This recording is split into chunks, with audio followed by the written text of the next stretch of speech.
Oh yes, friend. Malapit na ang Valentine's Day. Ay, maraming allergic dito. Lahat ba na magjowa ay naghiwalay na?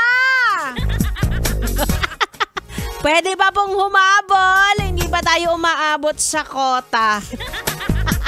Para matuwa-tuwa naman ang mga yes friend kong single. O, kala nyo Yan ang sinasabi ko sa inyo. Akala nyo kayo lang ang masaya.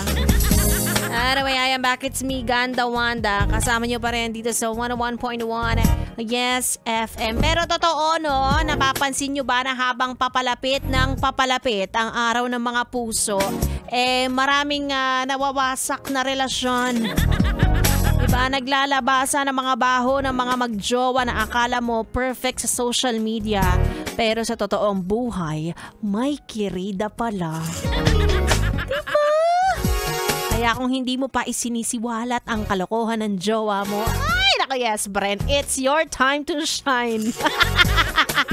Ilabas mo na ang screenshot na yan. Alam ko na juicy yan Ilabas mo na para natutuwa ang mga chismosa sa internet.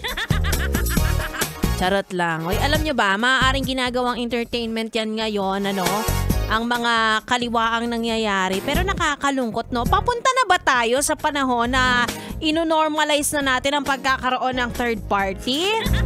Diba? Parang kung ganyan, wag na tayo magjowa pare-pareho, diba? Walang drama, walang sakitan, walang kaliwaan. Mag-solo ka na lang. Kasi nakakatakot, magtitiwala ka. Diba? Ibibigay mo ang lahat, buong buo. Mula bunbunan hanggang ingrown ibibigay mo. Tapos lolokohin ka lang pala kapag in-expose mo naman. Kasama ka pa sa kahihiyan na, ay nako, nagkamali ka ng pinili. Ewan ko ba? Ano ba kasing utak ang meron kayo? Bakit gusto nyo pa dalawa-dalawa? Hindi ba kayo mahal ng mama nyo? Anyway, bago pa uminit ang ulo ko, sige na ako'y magpapaalam na. Gayahin nyo na lang ako. Isa lang ang gusto. Ay, magkita-kitsa lang tayo ulit bukas, mga yes friend. At the same time, 6 to 9 p.m. Magana kasama niyo po ako. It's me, Ganda Wanda. Tuloy-tuloy ang ating tugtugan dito lang sa stasyong number 1 sa kalokohan. 101.1 Yes FM. Solid. Bye-bye.